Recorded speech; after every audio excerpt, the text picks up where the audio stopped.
إن الحمد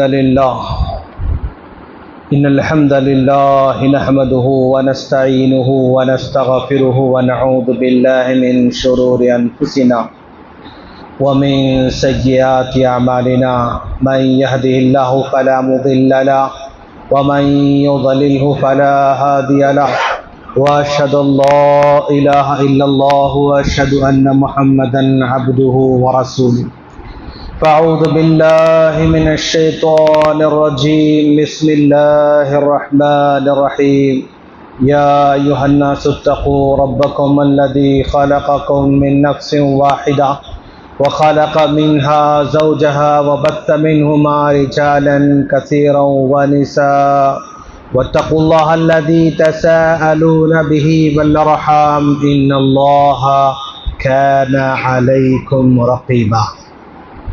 وعن ابي هريره رضي الله تعالى عنه قال قال رسول الله صلى الله عليه وسلم اذا مات الانسان انقطع عنه عمله الا من ثلاث صدقه جاريه او علم ينتفع به او ولد صالح يدعو له. رواه مسلم.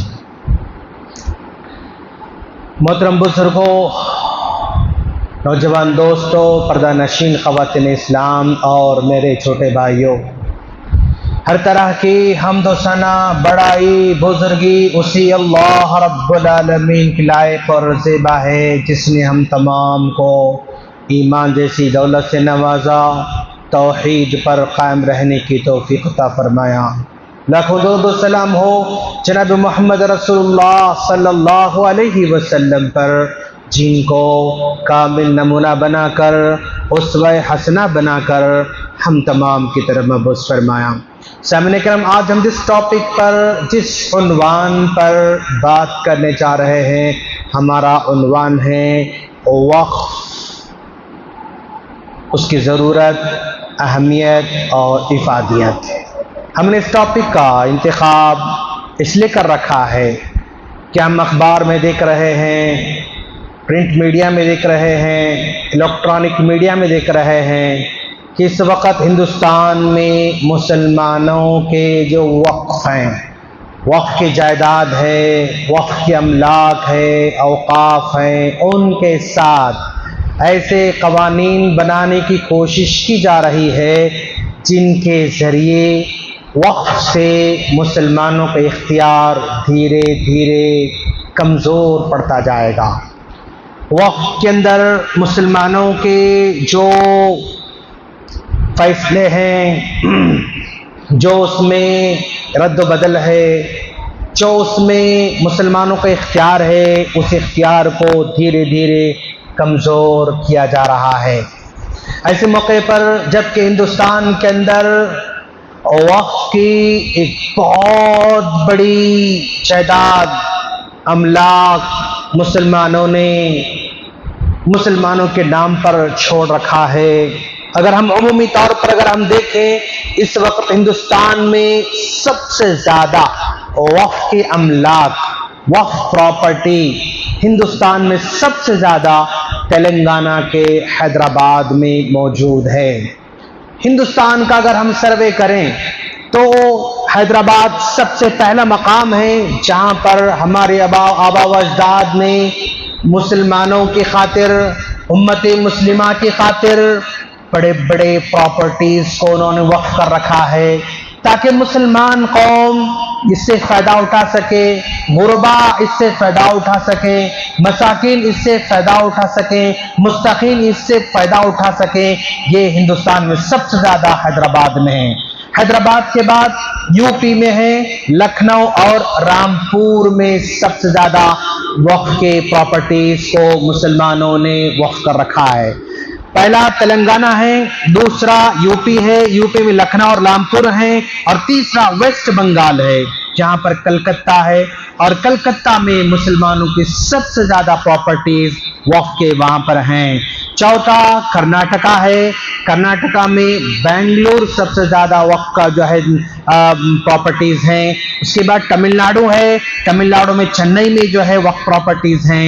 महाराष्ट्र है, मुंबई और औरंगाबाद में वक्फ प्रॉपर्टीज बहुत ज्यादा हैं। उसके बाद राजस्थान है, राजस्थान में जयपुर में सबसे ज्यादा प्रॉपर्टीज हैं। राजस्थान के बाद एमपी है, एमपी में भोपाल में सबसे ज्यादा प्रॉपर्टीज पाए जाते हैं। और उसके बाद गुजरात का नाम आता है अहमदाबाद की शक्ल में, और उसके बाद केरला कोच्चि की शक्ल में हमारे सामने प्रॉपर्टीज आ जाते हैं। ये हिंदुस्तान में वक्फ प्रॉपर्टी की एक मोटा खाका है कि यहाँ पर मुसलमानों ने बहुत ज्यादा माशाल्लाह प्रॉपर्टीज को छोड़ दिया है। और जब ये प्रॉपर्टी को छोड़ने का मकसद क्या है, वक्फ करने का मकसद क्या था? वक्फ करने का मकसद ये था कि यानी मुसलमान जो भी मुस्तहिक हैं, गरीब हैं, गुरबा हैं, उनके फायदे के लिए उसको छोड़ दिया जाए, उनसे गरीबों को फायदा पहुंचाया जाए। एक आदमी मरने वाला अपनी प्रॉपर्टी वक्फ कर देता और कहता है कि मेरी प्रॉपर्टी को फला मुद्दे में इस्तेमाल किया जाए। एक आदमी बड़ी जो है यानी अपनी प्रॉपर्टी को स्कूल के हवाले करता है, कॉलेज के हवाले करता है, मसाजिद के हवाले करता है, मस्जिद के हवाले करता है, मदारिस के हवाले करता है और कहता है कि मेरे मरने के बाद ये प्रॉपर्टी फला खैर के कामों में इस्तेमाल की जाए। ये प्रॉपर्टी को वक्फ करने वाले का मंशा हुआ करता है ताकि उसके मरने के बाद भी सदक़तिन जारियतिन, उसकी प्रॉपर्टी, उसका माल सदक़े जारिये के तौर पर इस्तेमाल किया जाए।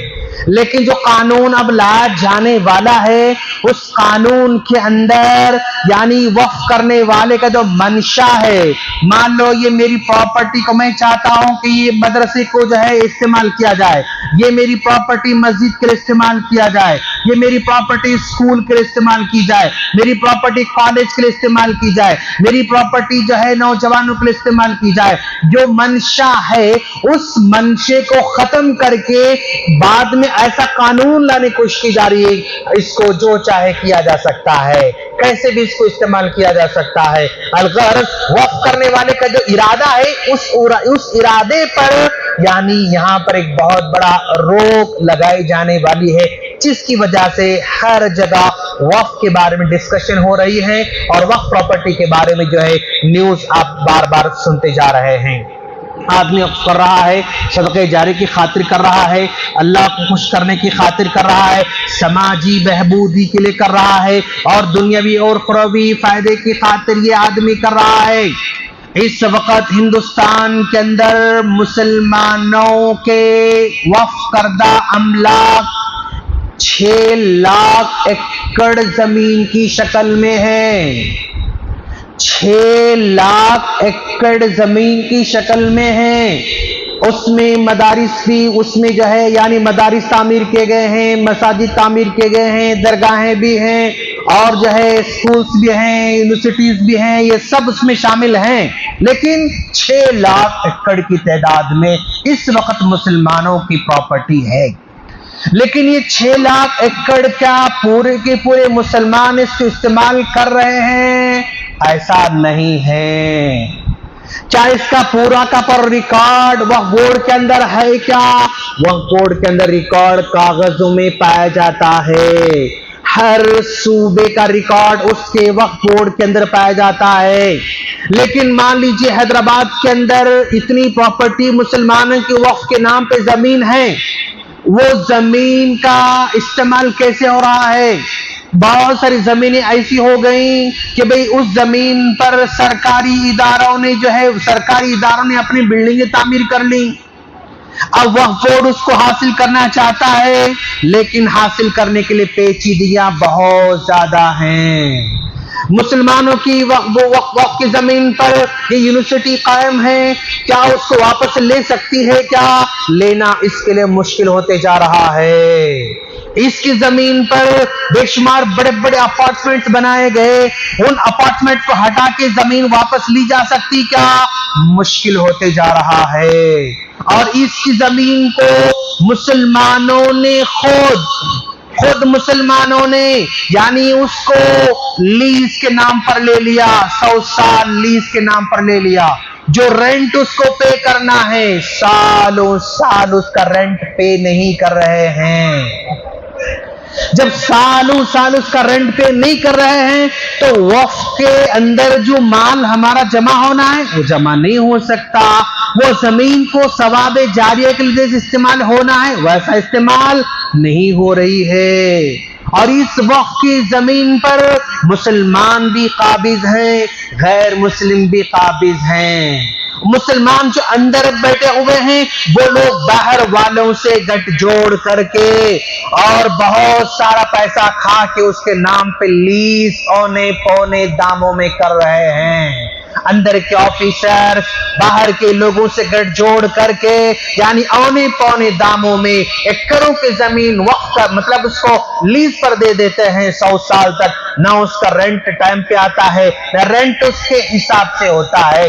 अगर ऐसी कितनी हजारों मलिया हैं शहर के अंदर कि भाई उस मलगी का जो एरिया है उस एरिया के हिसाब से उस मलगी की जो है यानी मलगी का जो किराया आना चाहिए 15-15 हजार, 20-20 हजार उस एक मलिक किराया आना है।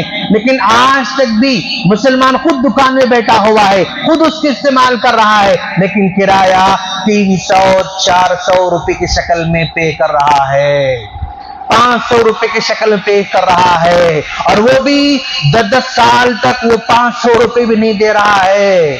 15-15 साल तक वो 200 रुपए किराए पे बैठा हुआ है, लेकिन वो 200 रुपए भी जो है वक्फ बोर्ड को नहीं अदा कर रहा है। तो इस वक्त वक्फ के अमलाक सबसे ज्यादा यानी बदउनवानी के शिकार होते जा रहे हैं और धोखे के शिकार होते जा रहे हैं। कोई किसी को बेच रहा है, कोई किसी को लीज पे दे रहा है, कोई ऑफिसर से अंदर डील करके जो है वो अपने नाम पे कर ले रहा है, फिर वो उसके नाम पे करता, फिर वो उसके नाम पे करता है। एक एक वक्फ की मलगी को किराए पे देने के लिए 10-10 लोग बीच में हैं। ये आदमी इसको किराए पे दे रहा है, फिर ये इसको किराए पे दे रहा है, फिर ये इस किराए पे दे रहा है, फिर इस किराए पे दे रहा है। 10-10 लोग एक एक मलगी के किराएदार हैं।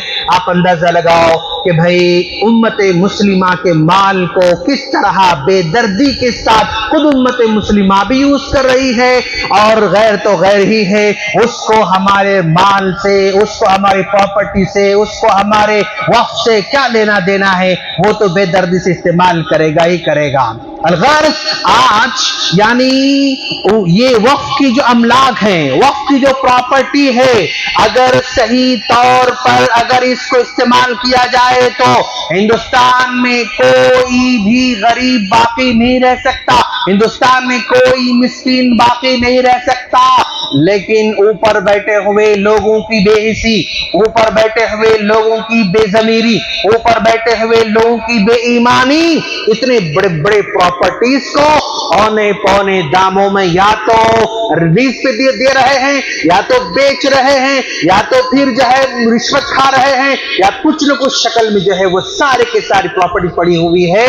उसको लेना एक लंबी कार्रवाई है, एक लंबा जो है मतलब जो है एक प्रोसेस है जो लेना काफी मुश्किल नजर आ रहा है। तो ऐसी सूरत में जरा देखें आप कि भाई मुसलमान हिंदुस्तान के अंदर अच्छे काम करने के लिए लोगों ने बहुत सारे अपने माल को सदका कर रखा है, लेकिन उसका इस्तेमाल नहीं हो पा रहा है। अगर फर्ज करो अगर इसमें से एक 10% भी अगर जमीन का इस्तेमाल सही शुरू हो जाए, 10% भी अगर इस जमीन का वक्फ का अमलाक का अगर इस्तेमाल सही शुरू हो जाए ना, तो यानी बेशुमार मुसलमानों के मसाइल आसान होते जाएंगे। और मुसलमान उस 10% जो वक्फ की चीजें हैं अगर उसको भी अगर इस्तेमाल करें ना, तो क्या क्या बना सकते हैं, क्या क्या कर सकते हैं।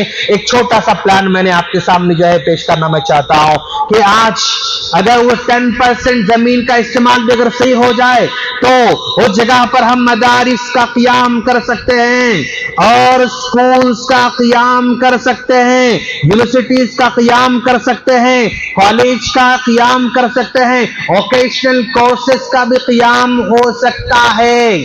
आज स्कूल के लिए प्रॉपर्टीज नहीं होने की वजह से बंद जो है, बल्कि मुझसे उर्दू स्कूल्स तो काफी बंद होते जा रहे हैं, उर्दू स्कूल्स बंद होते जा रहे हैं। और जितने भी इदारे उर्दू के हैं वो एक टीचर है, 2 टीचर है, और उसमें जो है यानी गवर्नमेंट खर्च तो कर रही है उस पर, यानी एक एक टीचर की तनख्वाह 80,000 90,000 वो दे रही है, लेकिन वहां पर पढ़ने वाले बच्चे 15 बच्चे 20 बच्चे हैं, और उसमें भी जो हेडमास्टर है वो गैर मुस्लिम है। उर्दू स्कूल में हेडमास्टर गैर मुस्लिम है, जो उसको अलिफ्बा भी नहीं आता, लेकिन वो हेडमास्टर बनकर वहां पर बैठा हुआ रहता है। कॉलेज के अंदर भी, यूनिवर्सिटी के अंदर भी, उर्दू के डिपार्टमेंट्स के अंदर गैर मुस्लिम बैठ जाते हैं, उनको अलिफ्बा भी नहीं आता, लेकिन वो 1.5 लाख रुपए की तनख्वाह लेकर वहां पर वो डिपार्टमेंट पर वहां पर बैठ जाते हैं। तो देखें आप कि भाई यानी ये अमला का इस्तेमाल सही न होने की वजह से ये मुसलमान चाह के भी नहीं कर सकते हैं। अगर ये चाहें तो वहां पर अस्पताल बना सकते हैं, क्लिनिक्स बना सकते हैं, यतीम खाने बना सकते हैं, बेवाओं के लिए मराकज बना सकते हैं, बेरोजगार नौजवानों के लिए वोकेशनल कोर्सेस जो है शुरू कर सकते हैं, बड़े बड़े बिजनेस सेंटर बना सकते हैं, तलबा के लिए हॉस्टल्स बना सकते हैं, और गरीबों के लिए कम किराए के मकान बनाकर दे सकते हैं, इस्लामी तहकीकात सेंटर्स बना सकते हैं, दारुल इफ्ता बनाया जा सकता है, नौजवानों के लिए खेल के मैदान बनाए जा सकते हैं, तफरीही मराकज बनाए जा सकते हैं, लाइब्रेरी बनाए जा सकते हैं, और यानी उसके जरिए कर्ज़े हसना का भी सिस्टम लाया जा सकता है, कर्ज़े हसना को भी वहां पर लागू किया जा सकता है। बेशुमार यानी काम अगर चाहे मुसलमान तो कर सकते हैं, लेकिन याद रखे दोस्त, जहां बेईमानी आ जाती है, जहां धोखा आ जाता है, जहां झूठ आ जाता है, वहां पर वो डिपार्टमेंट, वो इदारा, वो शोबा कभी भी आगे नहीं बढ़ सकता। मुसलमानों को फायदा पहुंचाने वाले जितने भी बड़े बड़े गवर्नमेंट की तरफ से यानी वक्फ की तरफ से जो शोबे बनाए गए ना, वहां अंदर बैठने वालों को उम्मत का कोई एहसास ही नहीं है। वहां अंदर बैठने वालों को उम्मत कैसे फायदा पहुंचाएं उसका एहसास ही नहीं। सिर्फ वहां पर दिन भर बैठकर कागजी कार्रवाई, सिग्नेचर काम चलता है, कागज काले कर दिया किए जाते हैं और फिर शाम में बंद करके वापस निकल के आते हैं। हालांकि वक्फ के जरिए क्या क्या उम्मत को फायदा पहुंचाया जा सकता। अंदर बैठने वाले लोग अवेयरनेस लेकर आना, वो 25 साल अंदर नौकरी करता है, लेकिन उससे मुसलमानों को क्या फायदा वो कभी बताता ही नहीं। वो 30 साल से अंदर ऑफिस में काम कर रहा है, नौजवानों को वक्फ बोर्ड से क्या फायदा हो सकता है वो कभी आकर नहीं बताता है। वो 25 साल से जो है अंदर बड़ा ऑफिसर बनकर बैठा हुआ है, नौजवानों क्या उससे फायदा उठा सकते हैं, लेकिन नहीं बताता है। ना उसके पास बताने का जज्बा है, ना उसके पास बताकर लोगों को फायदा पहुंचाने का खैर खाई का जज्बा है। बस उसको नौकरी से मतलब, तनख्वाहों से मतलब, पेपर में अटेंडेंस से मतलब, कागजी कार्रवाई करने से मतलब, उसके बाद ऐसे ही दिन गुजरते जा रहे हैं। तो आज जरूरत है इस बात की कि वक्फ के बारे में नौजवानों के अंदर अवेयरनेस लाया जाए, बड़ों के अंदर अवेयरनेस लाया जाए, वक्फ से कैसे फायदा उठाया जा सकता है उसका जो है अवेयरनेस लाया जाए। जो रिश्वत खा कर वहां पर लोग बैठे हुए हैं, जो रिश्वत खिला कर लोग जमीन को अपने नाम पे कर ले रहे हैं, रिश्वत खिला कर अब वहां पर अपार्टमेंट की तामीरात हो रहे हैं, रिश्वत खिला कर जो है लीज पर दिए जा रहे हैं, किराए पे दिए जा रहे हैं, रिश्वत खा कर प्लॉटों को जो है वहां पर तकसीम किया जा रहा है। ये सब के सब यानी एहसास न होने की अलामत है मेरे दोस्त। शूर नहीं है, एहसास नहीं है कि उम्मत मुस्लिमा को कैसे फायदा पहुंचाया जाए और फायदा अवेयरनेस कैसा लेकर लाएं, कैसे लोगों को बताएं, कैसे उससे फायदा पहुंचाएं, कैसे फायदा उठाएं, इस बात का एहसास हमें पैदा करने की जरूरत है। और याद रखना, पूरी उम्मत मुस्लिमा की तारीख आप जायजा लेंगे तो उस तारीख में मुसलमान चाहे हुक्मरान हो, मुसलमान चाहे खुलफा हो, चाहे वो मतलब खुलफा राशिदीन के बाद से लेके आज तक जितने भी खुलफा की शक्ल में, हुक्मरानों की शक्ल में जो भी आए, उनको जो नुकसान हुआ वो सिर्फ अंदरूनी जासूसी की वजह से उन नुकसान होते रहे।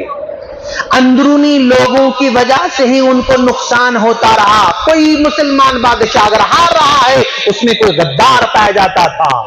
अगर कोई मुसलमान बादशाह कोई जंग में मैदान में हार रहा है उसमें कोई गद्दार पाया जाता था। और कोई भी इदारा अगर डूब रहा है उसमें कोई अंदर गद्दार पाया जा रहा है। कोई इदारा जो मुसलमानों को फायदा पहुंचाने वाला है अगर उससे फायदा नहीं हो रहा अंदर कोई गद्दार बैठा हुआ है, और गद्दार की वजह से ही यानी वो इदारा न पनपता है, न आगे बढ़ता है, न उससे फायदा होता है, न उसका फायदा पहुंचता है, कुछ भी उसका फायदा नहीं पहुंचा सकता। हालांकि मुसलमान कौम इतनी बड़ी दिल वाली कौम है कि इस कौम के अलावा किसी के पास इतने बड़े अंदाज में वक्त का सिस्टम ही नहीं है। मुसलमानों ने खैर खाई के तौर पर जो लोगों को हम इस्लाम को मुसलमानों के हवाले किया, अपने प्रॉपर्टीज को, किसी और कौम ने ऐसा नहीं किया, किसी और कौम ने ऐसा नहीं छोड़ा। वो सिर्फ मुसलमान ही वाहिद कौम है जिसके असलाफ ने इतना फायदा पहुंचाने वाला अमलाक और जो है प्रॉपर्टी छोड़कर चले गए। किसी और कौम में ऐसा सिस्टम ही नहीं पाया जाता। लेकिन इतने सरमाए को गलत इस्तेमाल करना, खुद गलती अपने लिए इस्तेमाल करना, मफाद परस्ती के लिए इस्तेमाल करना, उसको छुपा के रखना, उसको फायदा मंद न बनाना, ये हमारे कौम की ये अलामत है। मेरे दोस्त, आज हमें बेदार होना है, आज हमें उठ खड़े होना है कि भाई आज हम यानी जो भी मेरे जरिए से अगर कोई फायदा पहुंचा सकता हूं मैं, तो मुझे फायदा पहुंचाना चाहिए। अगर मुझे पता है कि वह बोर्ड के ये डिपार्टमेंट से नौजवानों को फायदा हो सकता, मेरी जिम्मेदारी है कि मैं गाइड करूं। मैं जिस मस्जिद नमाज पढ़ता हूं वहां के नौजवानों को बताओ, जिस मोहल्ले में रहता हूं वहां के नौजवानों को बताओ, उनको अवेयरनेस लेकर भाई इससे फायदा यहाँ है, जाओ इससे फायदा उठाओ, ये गवर्नमेंट से फायदा हो रहा तुम इससे फायदा करो, ये स्कीम आ रही इससे फायदा हासिल करो, ये स्कीम नौजवानों के लिए, ये स्कीम औरतों के लिए, ये स्कीम खवातीन के लिए, ये स्कीम बड़ों बुजुर्गों के लिए, ये स्कीम बेवाओं के लिए, ये स्कीम बच्चों के लिए, ये स्कीम कॉलेज वालों के लिए, ये स्कीम स्कूल वालों के लिए, ये स्कीम मसाजिद वालों के लिए, ये स्कीम मदारिस वालों के लिए है।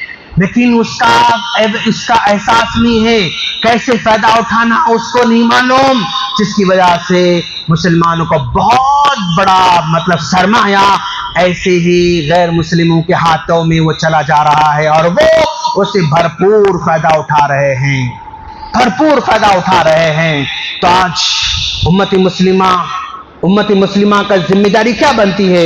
2-3 जिम्मेदारी आज इसको जो है करने की जरूरत है। सबसे पहले बेहतर इंतजामात, जो वहां पर बैठे हुए हैं ना, हम अल्लाह से दुआ करेंगे कि बारी ताला उनकी दिलों में ऐसी खैरखाई पैदा फरमा ताकि उस उहदे को लोगों को फायदामंद बना सकें। बेहतर इंतजामात, सही इंतजामात, जो ऊपर बैठे हुए हैं बड़े बड़े कुर्सियों पर बैठे हुए हैं, बेहिस बनकर बैठे हुए हैं, और उनके पास यानी कौम को फायदा पहुंचाने के लिए एक भी जबान खोलने तैयार नहीं। आप ऊपर बैठे हुए हैं, आप मीडिया का सहारा लेकर बताओ कि देखो यहाँ ये फायदा होने वाला, आओ और इसी आग से फायदा उठाओ, इससे फायदा हासिल करो, इस वक्त की जमीन से मदारिस बना सकते हैं, देखो ये जमीन पर मदरसा हो सकता है, आप बताओ इस वक्त की जमीन से जो है यानी मस्जिद बनाई जा सकती है, इसको जबान खोलो, बोलो, बताओ। और हर वक्त की मस्जिद के नाम पर वक्त की जो है जमीन अलॉट की जा सकती है, वो जबान खोलो, बताओ। तो हर मस्जिद को वक्फ के जरिए जमीन दी जा सकती है, वक्फ के जरिए तनख्वाहें दी जा सकती हैं, वक्फ के जरिए इमाम और मौज़िन तनख्वाहें दे सकते, वक्फ के जरिए मस्जिद की तामीर को आगे बढ़ा जा सकता है, वक्फ के जरिए शादी ब्याह आसान की जा सकते हैं, वक्फ के जरिए नौजवानों का कारोबार लगाया जा सकता है। लेकिन ये है या आके फायदा उठाओ बोलने के लिए जबान नहीं खोलते मेरे दोस्त। जो वहां बैठे हुए ना, उनको पता है कि भाई ये जमीन से, ये चीजों से ये मुसलमानों को फायदा हो सकता, बोलना चाहिए, गाइड करना चाहिए, बताना चाहिए, लेकिन कोई मुंह खोलने तैयार नहीं, کوئی زبان کھولنے تیار نہیں. یہ بہت بڑا المیہ ہے میرے دوست. اس المیہ کو آج مسلمان کا دشمن بنا ہوا ہے. مسلمان کو فائدہ پہنچانے تیار نہیں. قوم کے نام پہ کیا فائدہ ہو سکتا بتانے تیار. آج لا علمی بہت بڑی وجہ ہے میرے دوست. لا علمی بہت بڑی وجہ ہے. معلومات نہیں ہے کس سے کیا فائدہ ہوگا امت کو, کس ڈپارٹمنٹ سے امت کو کیا فائدہ ہونے والا ہے. مساجد کیسے فائدہ ہوتا, مدارس کیسے ہو سکتا, اسکول کیسے ہو سکتے, کالج کیسے ہو سکتا, اور جو ہے مکتب کیسے ہو سکتا, نوجوان کیسے ہو سکتا. سب کچھ ہے ان کے پاس معلومات, لیکن منہ کھول کر لوگوں تک انفارمیشن دینے والے نہیں ہیں. یہ بہت بڑا مسئلہ ہے امت مسلمہ کا. تو ان کے ہم کیا دعا کر سکتے ہیں؟ یہ دعا کر سکتے ہیں کہ اللہ ان کے دلوں کو ایسا کھول دے تاکہ جو امانت ان کے پاس ہے,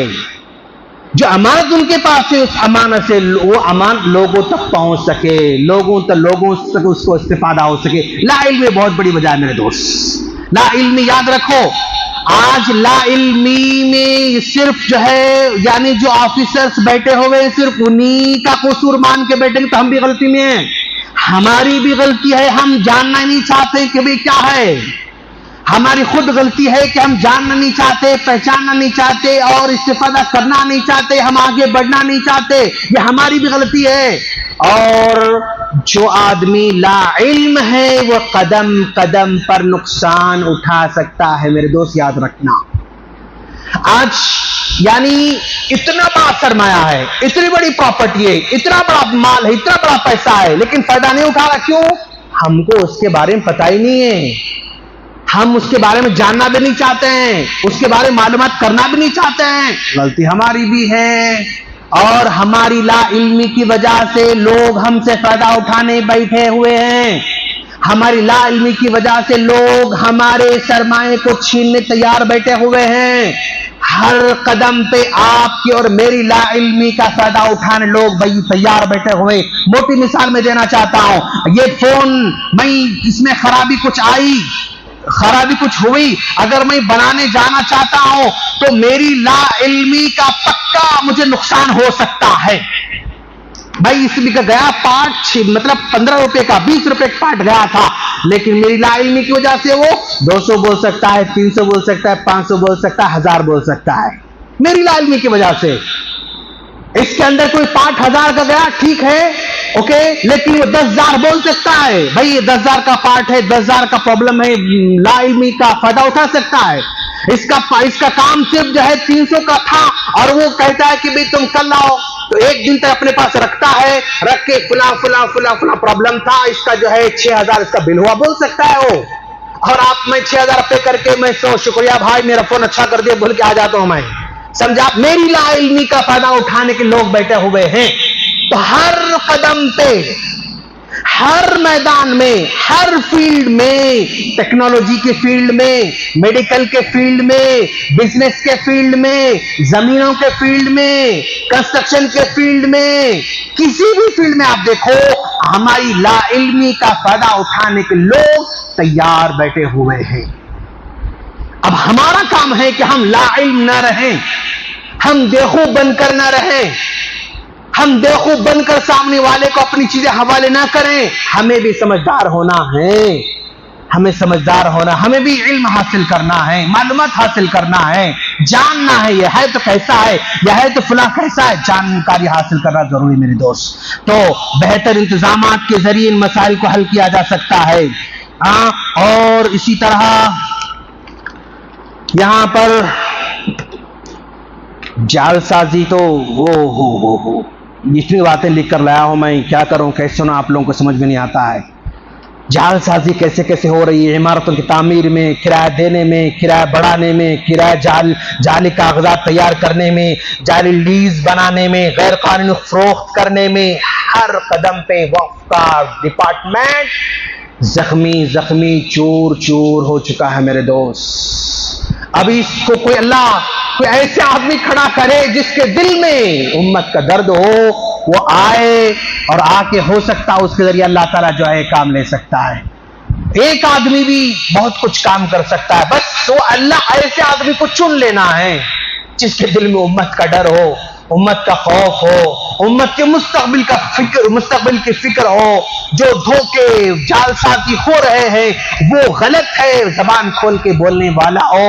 اگر ایسا آفیسر آ جائے اور ایسے قانون آ جائیں تو ہو سکتا امت مسلمہ کا تھوڑا سا بھلا ہو سکتا ہے، تھوڑا سا بھلا ہو سکتا ہے. ہم کیا کر سکتے ہیں؟ ہمارا رول کیا ہے؟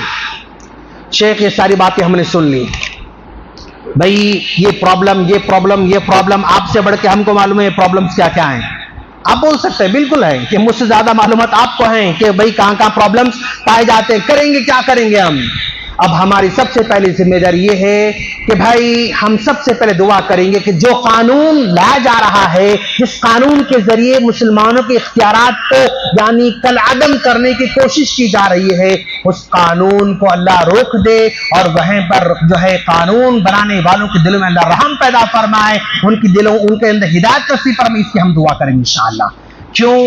اس وقت نازک دور سے گزر رہے ہیں. بھائی ایک ادارہ ہے، ہاں یہ ادارہ ٹوٹلی مسلمانوں کا ہے، تو وہاں پر مسلمان ذمہ داران آنا چاہیے، مسلمان وہاں کے کرتا دھرتا آنا چاہیے. لیکن مسلمان ایک رہتا تو 4 غیر مسلم بھر دیا جا رہا ہے، اور وہ یعنی مسلمانوں کو دور رکھ رہا ہے. ویسے اگر غیر مسلموں کا اگر وقت کا مسئلہ ہے، وہاں ہندو کا ہے تو ٹوٹلی ہندو ہیں، اس میں کوئی مسلمان اس میں نہیں ہے. سکھ کا ہے تو ٹوٹلی سکھ ہیں، کوئی اس میں مسلمان نہیں ہے. کوئی جین کا ہے تو ٹوٹلی جین کے لوگ ہیں، کوئی اس میں مسلمان نہیں ہے. تو مسلمان کا تو پھر خالی مسلمان ہونا چاہیے، اس میں دوسرے لوگ اس میں نہیں آنا چاہیے، تاکہ اس امانت کی صحیح حفاظت کی جا سکے. لیکن ایسا نہیں ہو رہا ہے، ایسا نہیں ہو رہا ہے. اور اس قانون کو بدلنے کے لیے جو ہے ہمیں سب سے پہلے دعا کرنا چاہیے. دوسری بات یہ ہے کہ ہم لوگ یعنی اپنے معاملات میں دوست، چاہے وہ ہمارا اسکول کے معاملے میں ہو، کالج کا معاملہ ہو، بچوں کا معاملہ ہو، نوجوانوں کا معاملہ ہو، ہر معاملے میں جانکاری حاصل کرنا شروع کر دیں میرے دوست. جانکاری حاصل کرنا شروع کر دیں. یہ کیسا ہے، یہ کیسا ہے، یہ کیسا ہے، یہ کیوں ہے، ایسا کیوں ہے، ایسا کیوں نہیں، ایسا کیوں نہیں. تھوڑا سا مائنڈ وہاں پر بھی لگائیں. یقیناً ہم اپنے کاروبار میں مصروف ہوں گے، یا اپنے بزنس میں مصروف ہوں گے، اپنے لین دین مصروف ہوں گے، نوکری مصروف ہوں گے. یہ سب کچھ اسکول کا ہے، یہ دے دو، ہاں یہ کالج یہاں دے دو، ہاں دے دو، ہم چھوڑ دے رہے ہیں ہم. لیکن اس کے بارے میں ہمیں ذرا سا غور کرنا بھی شروع کرنا ہے، معلومات حاصل کرنا بھی شروع کرنا ہے. میرے نوجوانوں، تم اپنے اوقات کو صرف گانے سننے میں مت لگاؤ، اپنی اوقات کو جانکاری میں لگاؤ. امت مسلمہ کو بہتر ہم گائیڈ کیسے کر سکتے ہیں، بہتر ہم کیسے رہنمائی کر سکتے ہیں، اس کے بارے میں سوچو، علم حاصل کرو. علماء کرام کو بھی چاہیے کہ وہ بھی علم حاصل کریں، وہ بھی جو ہے آگے بڑھیں، وہ بھی صحیح رہنمائی کریں. صرف جو ہے یعنی فضیلت سنا کر خطبہ ختم نہ کریں. معاشرے کے مسائل، معاشرے کے جو پرابلمس ہیں اس کو اٹھائیں، اس پہ غور کریں، اس پر اسٹڈی کریں، اس پر معلومات کریں، تاکہ لوگوں کی رہنمائی جو ہے صحیح طرح جا سکے. تو بڑوں کی ذمہ داری بھی ہے، نوجوانوں کی ذمہ داری بھی ہے، علماء کرام کی ذمہ داری بھی ہے، اور جو لا کے میدان میں لوگ ہیں انہیں بھی آگے بڑھنے کی ضرورت ہے. اور آگے نوجوانوں کو لا کی بہت ضرورت ہے.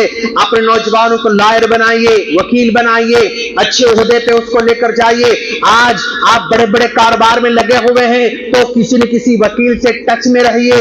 بڑے ادارے چلانا چاہ رہے ہیں، وکیل کا مشورہ لیتے رہیے. بڑا کاروبار کرنا چاہ رہے ہیں، وکیل سے مشورہ کیجئے. کبھی ڈیل کرنا چاہ رہے ہیں، وکیل سے مشورہ کیجئے. قرضہ دینا چاہ رہے ہیں، وکیل سے مشورہ کیجئے. قرضہ لینا چاہ رہے ہیں، وکیل سے مشورہ کیجئے.